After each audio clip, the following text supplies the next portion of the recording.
Today we're going to be learning Yevamot Daf Mem Aleph. We're going to start at the very bottom of Mem Amud Bet. Everybody.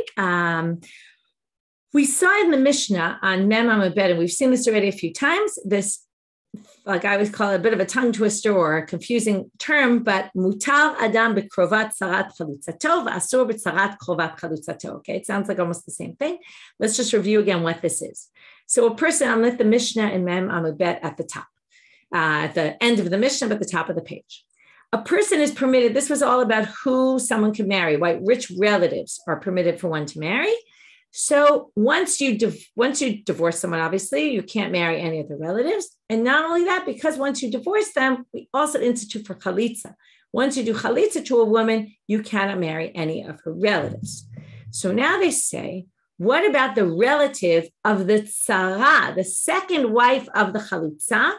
Her relatives you can marry. Okay, so if you did chalitza to one woman, not to your brother's second wife, your second wife's relatives are permitted to you, but you can't marry the tzara of the krovat chalutzato. So what does that mean? Let's go start with your chalutza, the woman you did chalitza with, her sister or her relative's second wife. Okay, if they're both two wives of some man. And again, one of them were to get divorced or the husband die, you can't marry her.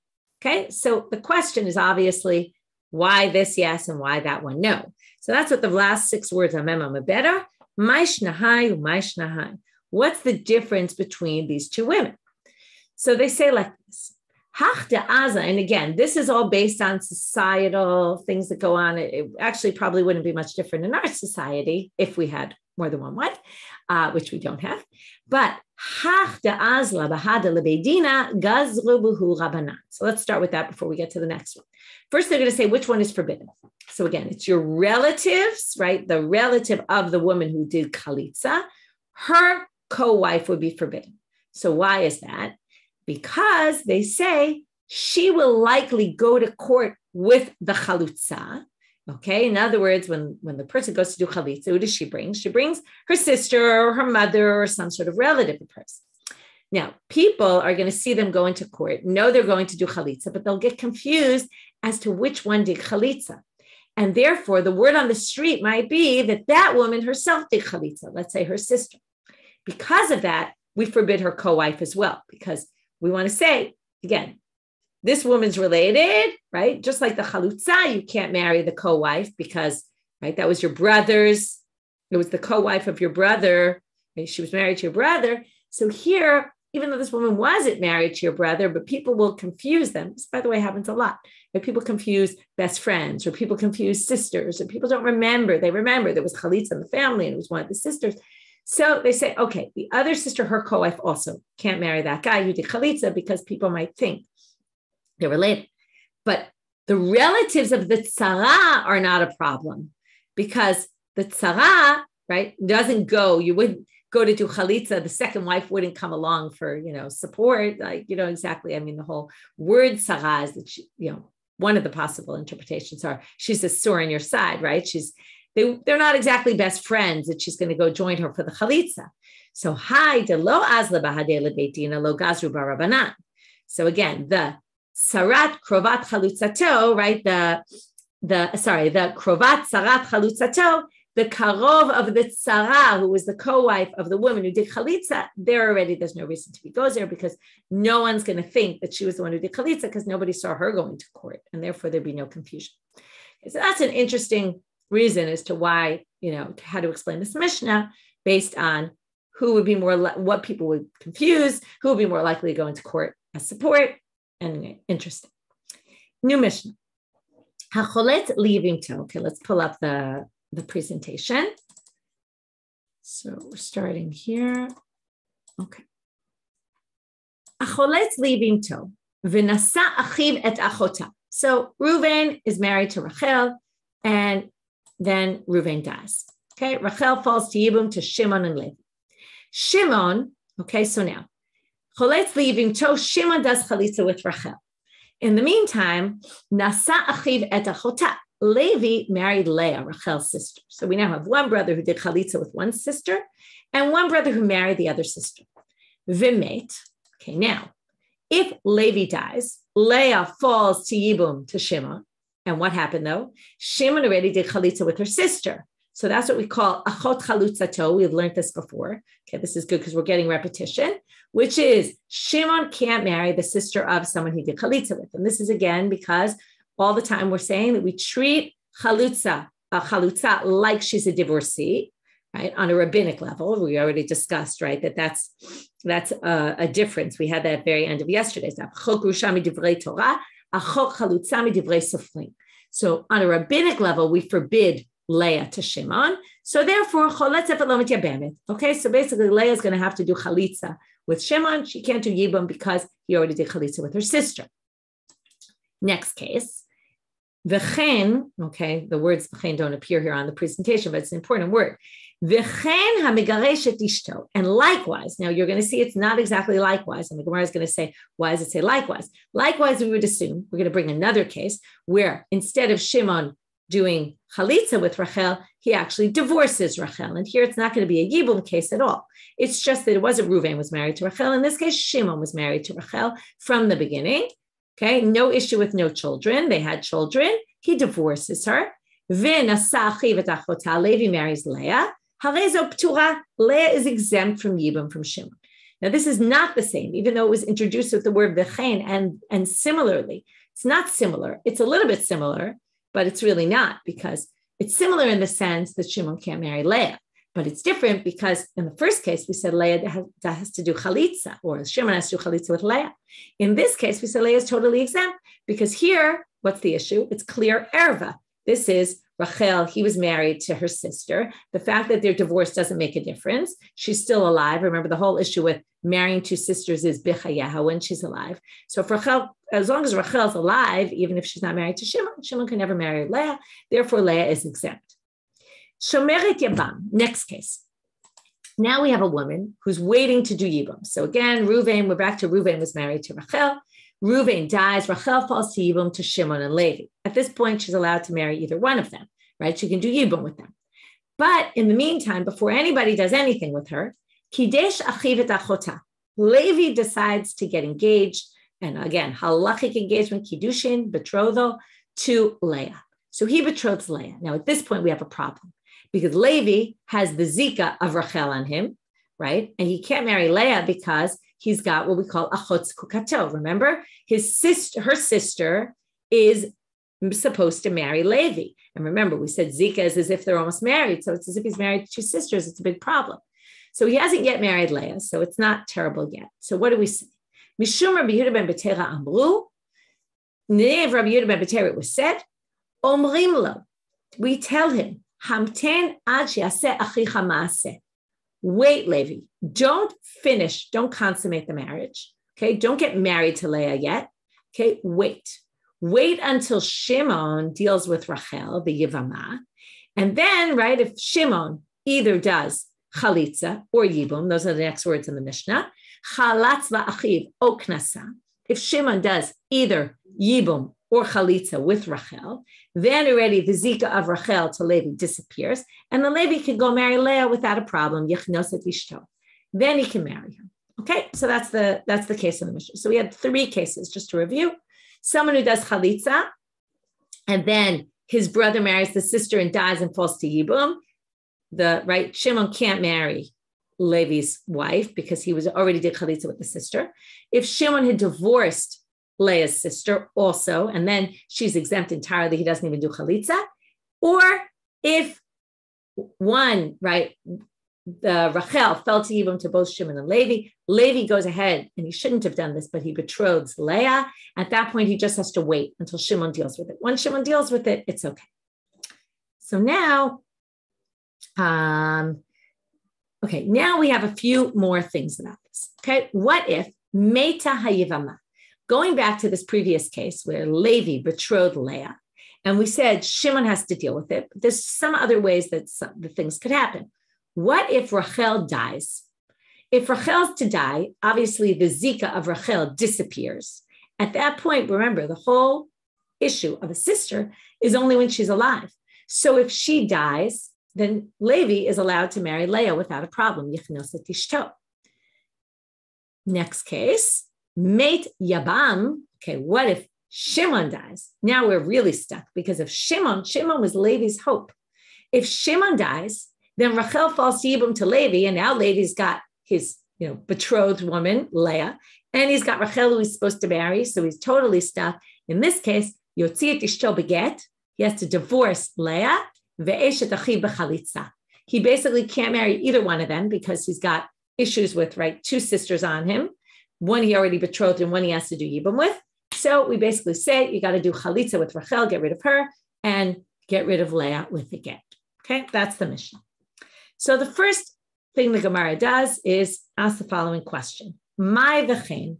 Why are the first two cases where the law is not identical, right? One was he had done chalitza. So he has to, one, he had done chalitza with her sister. So now he has to do chalitza with her.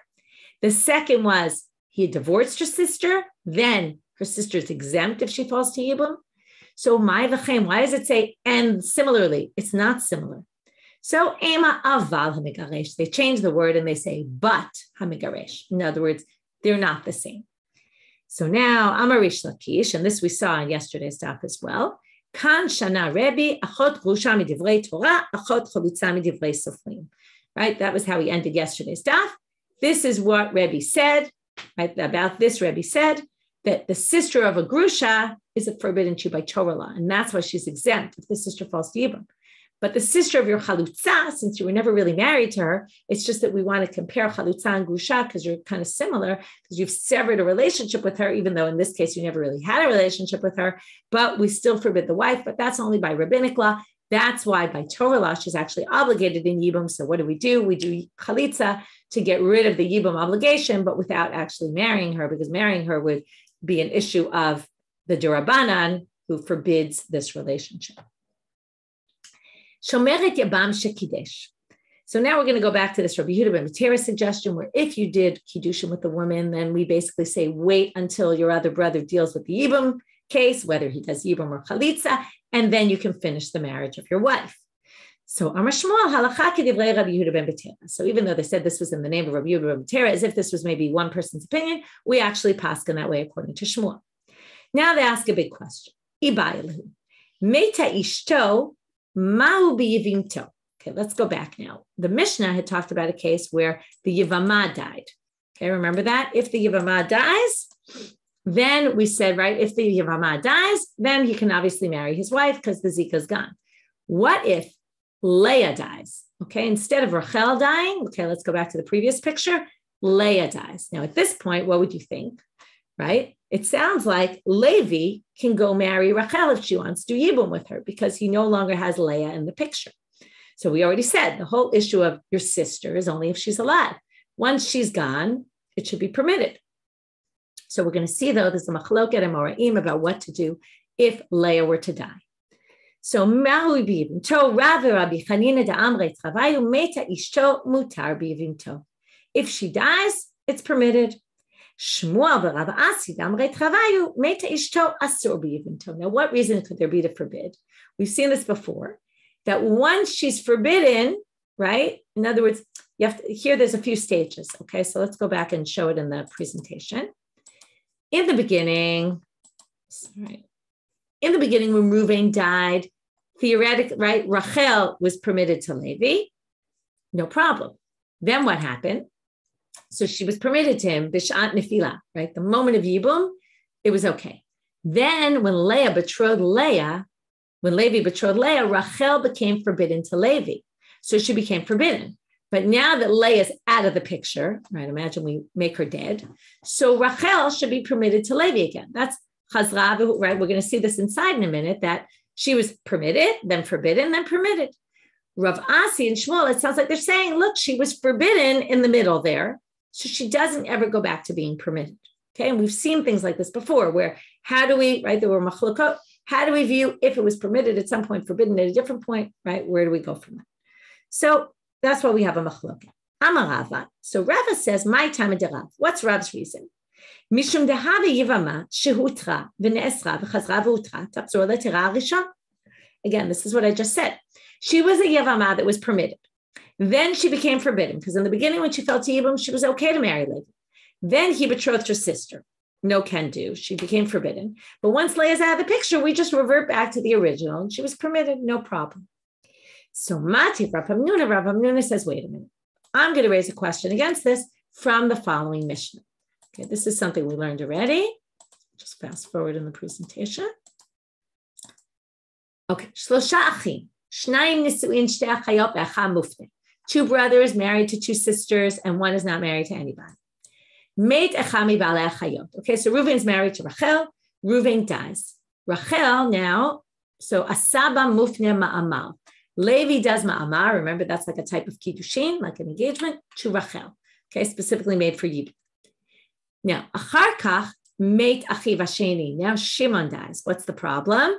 Now Levi has Rachel to do Yibum with, who he hasn't really done his Yibum yet. Certainly not on a Torah level. He's done nothing because Ma'amar has no Torah significance to it.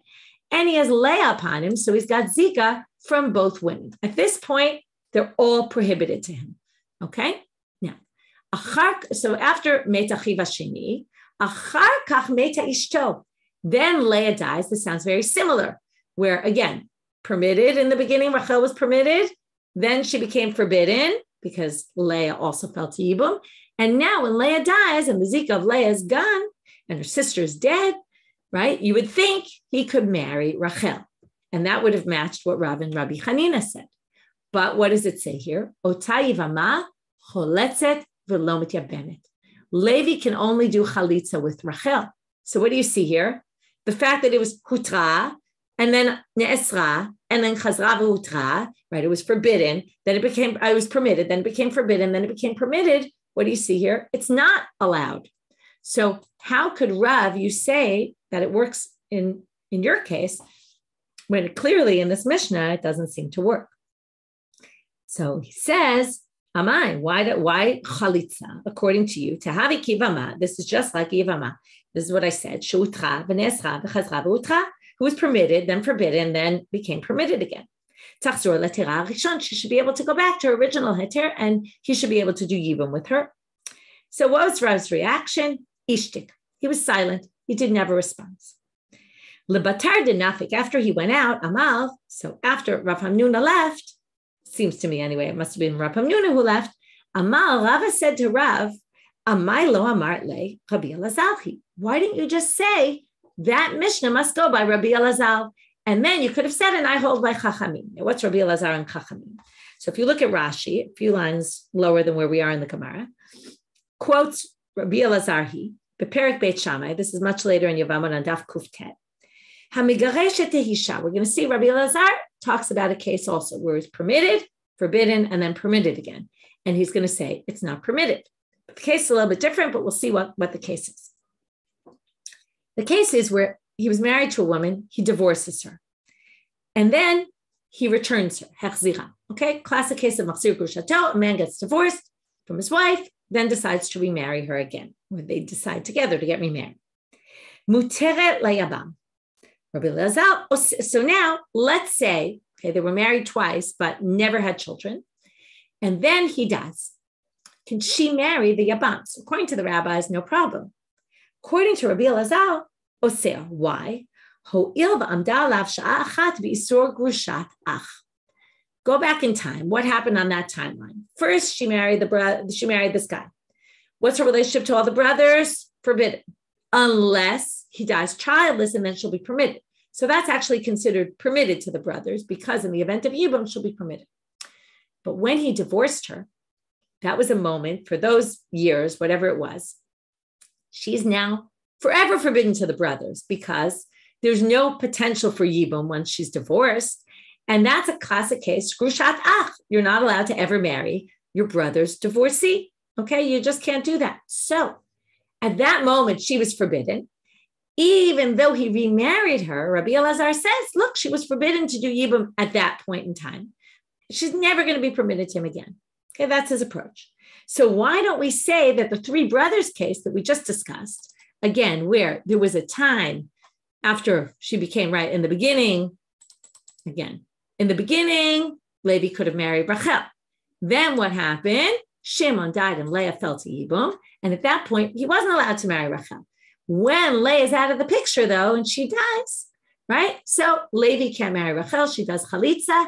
Why? So Rav, right, that seemed to disagree with what Rav's approach was. Rav could have said, this whole Mishnah is Rabbi Elazar's opinion, who holds that even if she was permitted, forbidden, permitted, we don't say she's permitted, okay, like the Grusha case. So why didn't you just say that, right? So again, let's read it inside now. Amaylo Amarle Rabbi Elazar, he de Amal, who holds kevan she'amda alav sha'a achat bi'isur, right? This is basically saying his approach in other words. Since for 1 hour, right, which just means at some point in time she was forbidden, ne'esra alav olamit, she is forever forbidden to him. So Hadar Amar, Rav then said, Imor de Amar Rabbi Elazar, actually Hadar Amar maybe is Rava himself. And as Rava said, why don't you say this? And then he himself said, well, I could see maybe why not. You could say, and now we're going to try to distinguish between the cases and say the Grusha case is not exactly the same as our case. Imor de Amar Rabbi Elazar, hecha de lo chazi b'shat nefilah. When she fell to Yibum, in our case, right, what happened when she fell to Yibum? She was allowed to marry Shimon, right?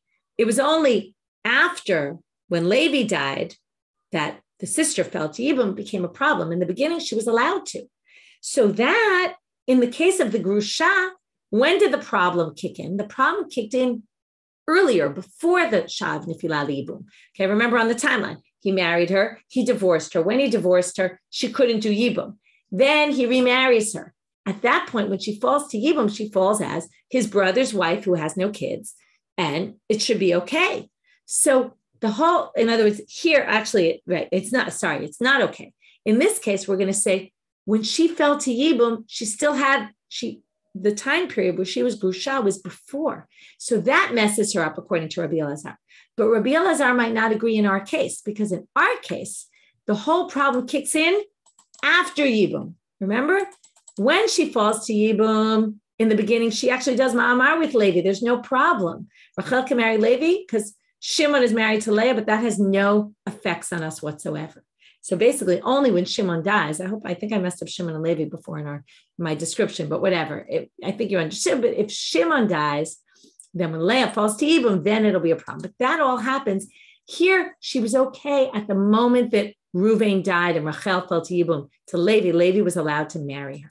So that's different, because the Grusha case, when Rabbi Elazar forbids it, it's because the whole problem kicked in before the moment of Nefilah Yibum. So that's the first distinction Rava makes. Okay, we're going to see another distinction in a few minutes.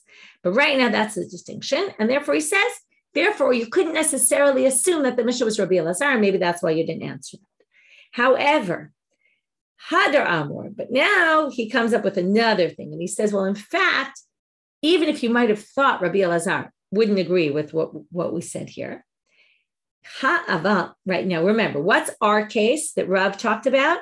It's, again, a very similar case where Meta Ishto, Mutar B'Yivim To. Again, it was permitted at the time of Nefilah Yibum.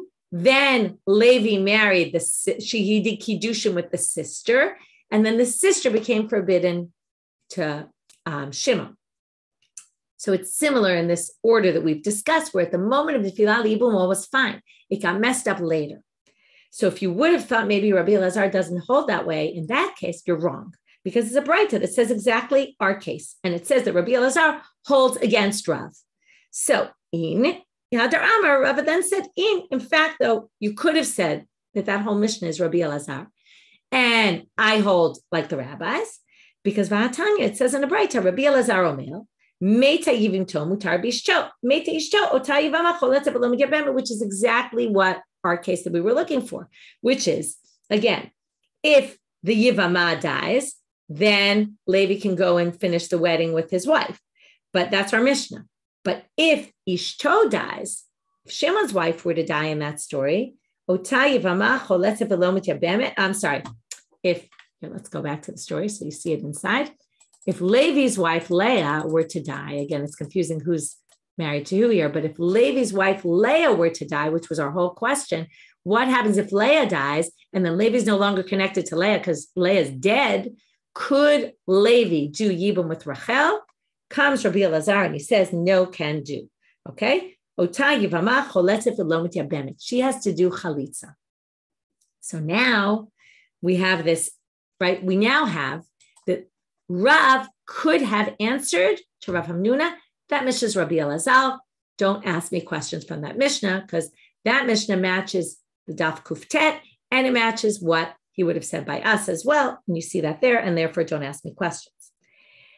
Now, once we have that, it seems obvious that Shmuel and Rav Asi must be holding like Rabbi Elazar. So that's what the Gemara says now. Lema Shmuel v'Rav Asi damrei Rabbi Elazar. Now, why is that not good?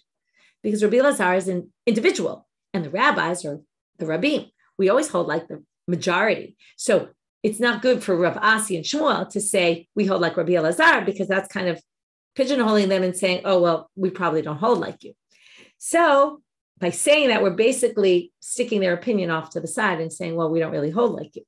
So now they're going to explain that they can also distinguish between the cases and that they don't necessarily agree with Rabbi Elazar.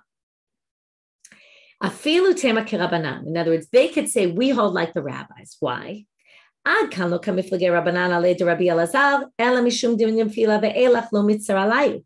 Now, this is the undoing of the previous distinction we made between the cases and come up with a different distinction. Before we said the Grusha problem started before the whole Yibum thing happened, and that makes it worse.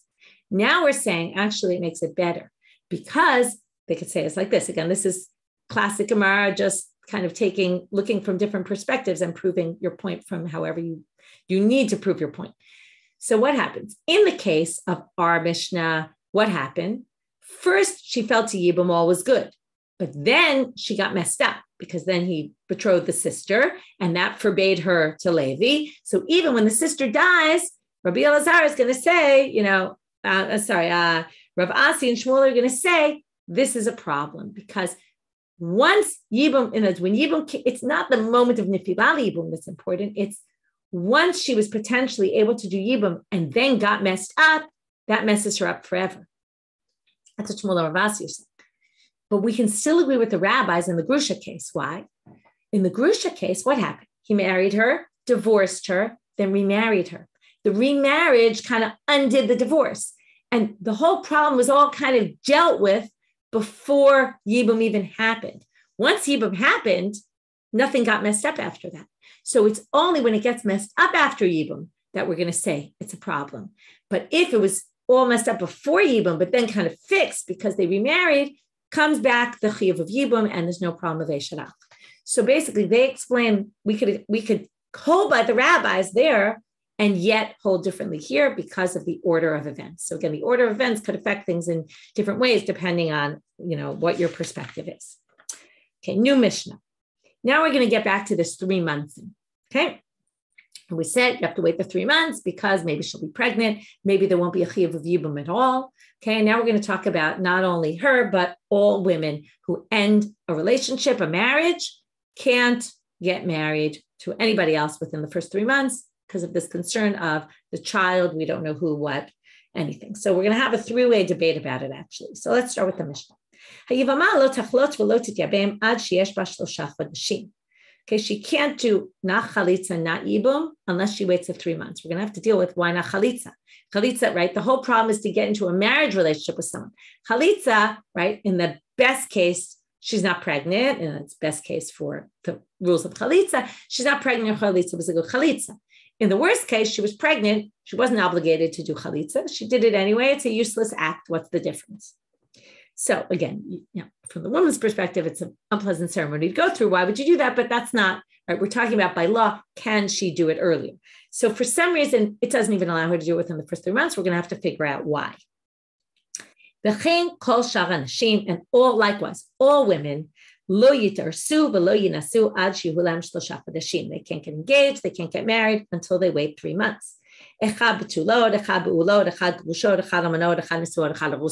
6 terms, which the Gemara in tomorrow's daf is going to figure out what are these 6 terms, because some of them seem to overlap. So we'll deal with that tomorrow, but now we'll just translate them. Virgins, women who've already had sexual relations, divorcees, widows, married women, and engaged women. So the Gemara is going to ask, well, if they're married, then they must be be'ulot. If they're a rusot, engaged only, they must be still betulot. So why all the terms that seem to be saying the same thing? We'll see later what this means. But basically, the first opinion is saying Everybody and anybody needs this 3 months.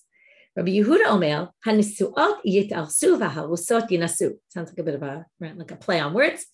Those who were married those who are married can get engaged, because engagement in halacha means you're designated to this man, but you can't be with him yet. So, and generally they would still be in their father's houses. Okay, the women would stay in their father's house and not move into their chatan's house till after the wedding.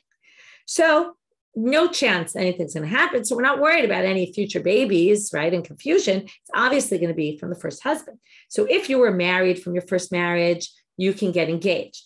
Ha'arusot yinasu. If you were engaged from the first marriage, which means you weren't having relations, well, then you can get married even to the next person, because there's no concern it came from the previous husband. It's obvious it's from the future husband. Other than one exception to the rule, chutz min ha'arusot shebiYehuda mipnei shelibo gaspa. This is a bit of a strange thing, but the engagements in Yehuda, the women would basically move into the husband's house already. And therefore there was concern that something would happen. Now, why did they do this?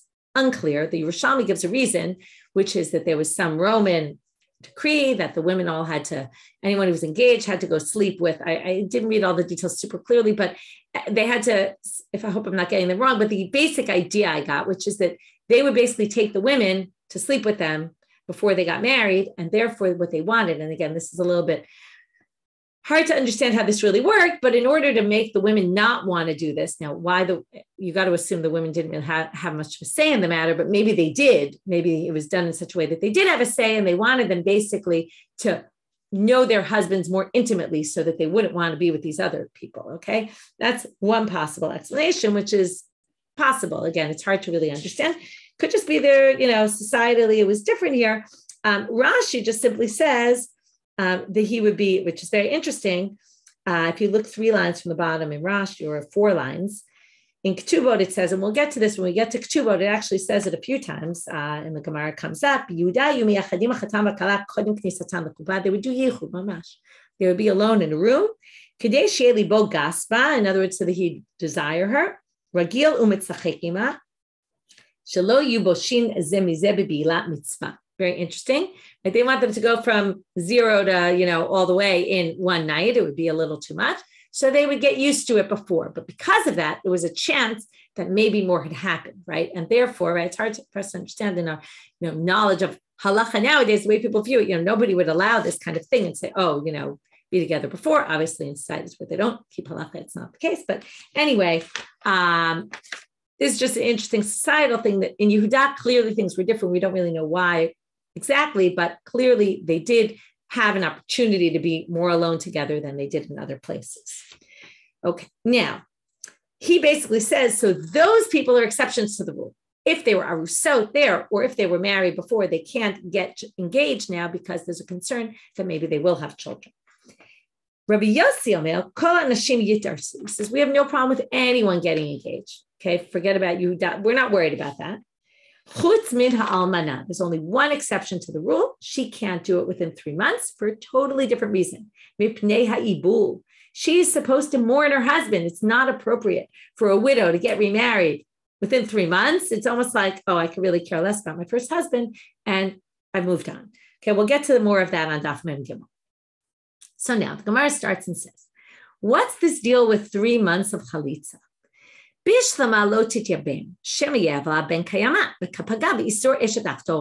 totally get why Yibam you have to wait, because maybe you're already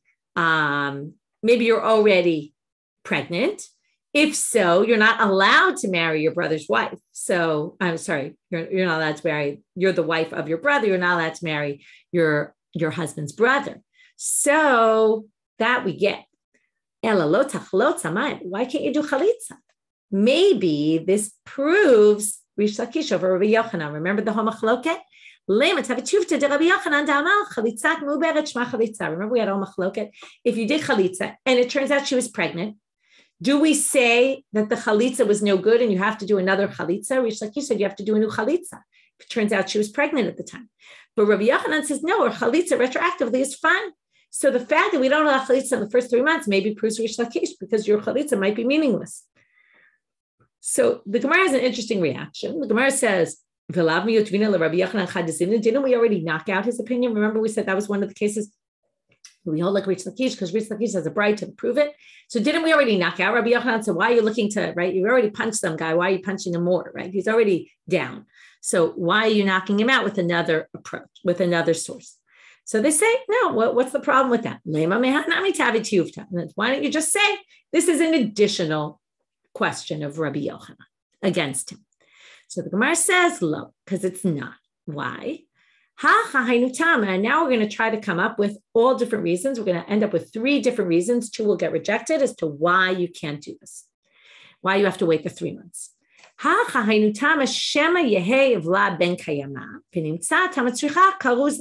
already saw this.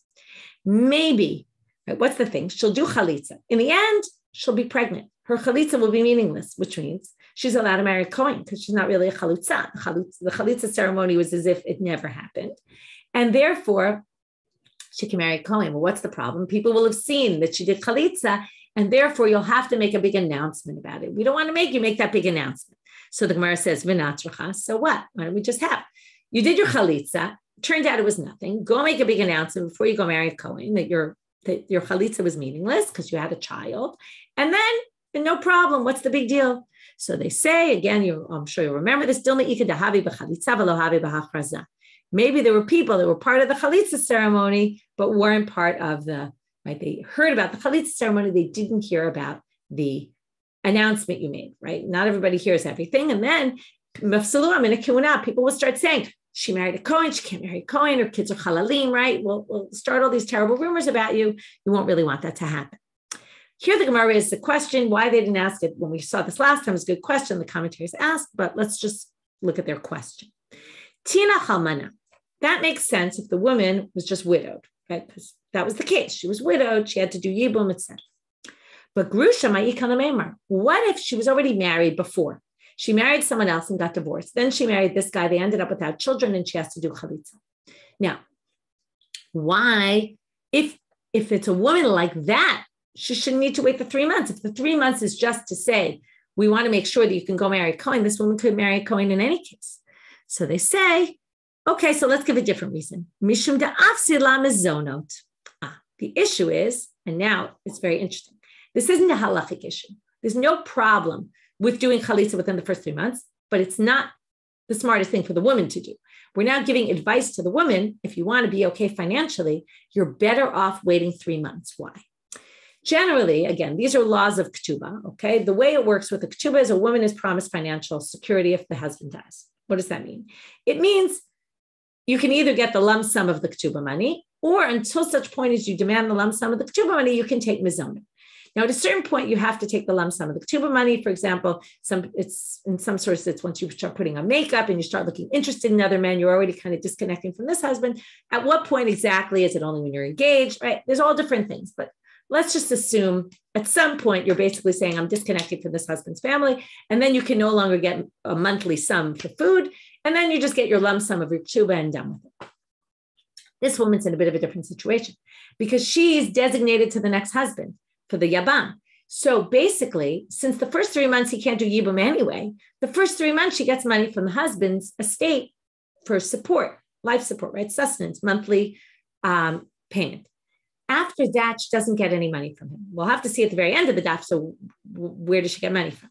But they're basically going to say, get your first 3 months free, basically. In other words, get what you're supposed to the first 3 months before you start entering into this chalitza. Because if you do chalitza, what happens? You no longer get the monthly money. You're basically cutting yourself off from the family, and then you get your lump sum of your ketubah money, and that's it. Okay, so you're better off getting the first 3 months of mizonot, and then you'll get your lump sum of your ketubah. It's just financially more smart. So then it's not a halachic thing that you can't do it. It's just be smart and wait the 3 months. So then they say, no, but that doesn't help you fully because that works tinach nisuah. She was married.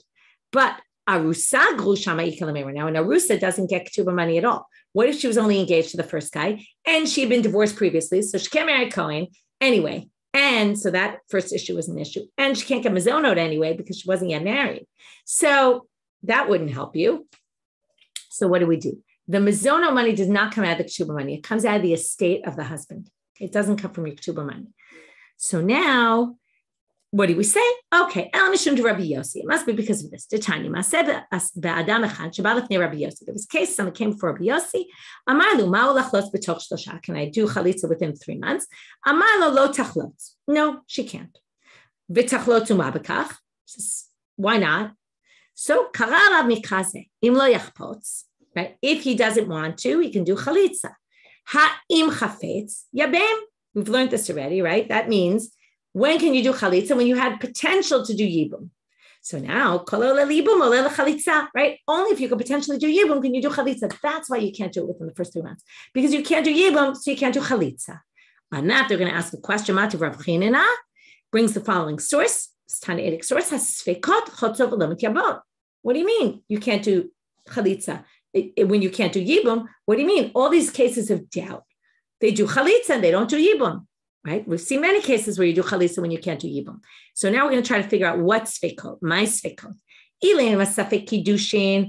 it's, we're not sure if he, remember he threw her the money and we don't know, is it closer to him or closer to her? So, she can for sure do yibum, because if she was married to the first guy and he died without children, she's obligated yibum. If she wasn't married to him, then obviously she can marry the brother because she had no relationship with her first husband because he wasn't her first husband. So either which way she could do yibum. So it obviously doesn't mean that case. So what must it be? He betrothed one of 2 sisters and he doesn't know which one. And yet what does it say? He can't do yibum with either one of them because maybe he's already betrothed her sister. And katani chotzot. So here you see, even though you can't do yibum, you can do chalitza. So how come you said there within the first 3 months you can't do yibum, therefore you can't do chalitza? So the Gemara says, wait, you're comparing 2 different things. Hachi hashta, hatam, right? This is classic, what we're doing today. We keep comparing. They're not exactly the same. Im yavo Eliyahu b'yomah teha kidesh bat chalitza v'yibum. Potentially, he could do yibum with her. If Eliyahu were to come in to say, it's this one you're married to, you betrothed, then they could do yibum. We don't know. But the fact is, it's a suffix that could become determined and we would have an answer, right? Again, maybe not really in our lifetime, but if Eliyahu were to come. But if so, there is potential for yibum there. Whereas, hacha, in our case, within the first 3 months, what are we looking for? To see, is she pregnant? If Eliyahu were to come and say she's not pregnant, or in our words, she took a pregnancy test and would test negative, right? We still wouldn't allow her to do yibum. This, by the way, would be a good reason why nowadays we still keep this, even though we have pregnancy tests, we have all sorts of reasons. Even a young woman, we wouldn't allow, right? Even though we know that she can't get pregnant, a minor. So, and therefore, this is never subject to yibum the first 3 months. And that's why she could never do yibum in the first 3 months, right? Another obvious difference is she could just wait 3 months and then she could do it. Whereas in that case, right, there's no getting out of the doubt ever, right? Obviously, if you have Eliyahu, but okay. Last part for today. Now we're going to get to the Braita about Mazonot that they made reference to before, but we didn't read it inside, which is a fascinating issue. Again, we're at the end of Daf. We don't have time to deal with it. Really interesting issue. Yevamot shlosha chadashim harishonim nizonet mishal baal. She gets from her husband's estate, right? Which basically means she goes to the heirs and she says, "You need to pay me." Right? We're going to get into ketubot, into all these issues much more in detail. So have no fear. At that point, nobody sustains her, which is insane. But Amad Bedin, now, we already learned she could bring him to court and say, listen, he's not doing yibam, he's not doing chalitza, and the Yabam would have to start paying money if she brings him to court.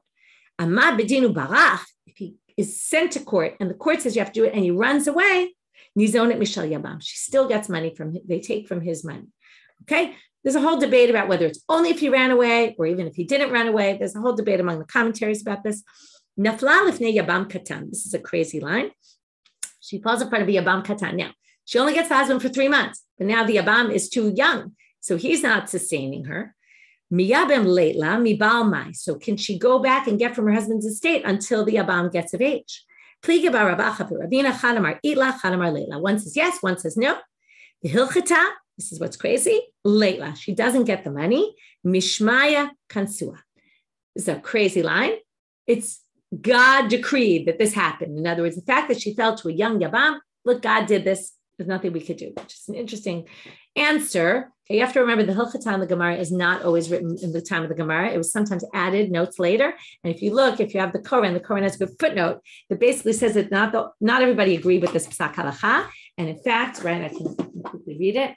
I really should end, but it says here, despite the Gemara's conclusion, several Gaonim ruled that in cases such as this, especially where the woman is unable to sustain herself through her own efforts, she should receive sustenance payments from the dowry that she brought with her to her previous marriage. Remember, the husband gets the payroll of that. So she should get that. And later, when the Yavam matures, if he consummates it with her, he gets whatever's left of the dowry. And if he performs chalitza, she gets everything that was in the ketubah. So basically, even though it says the Hilchata here, not everybody agreed halacha that this is the way we go, which makes us feel a little bit better because it does seem very unhelpful to the wife if she's really stuck and doesn't have a way to live, right? Someone should be helping this woman. Okay, with that, we will end for today. We will pick up tomorrow in the next daf. And tomorrow, no Zoom, but the shiur will be up as usual. Have a great day. Mo'adim l'simcha.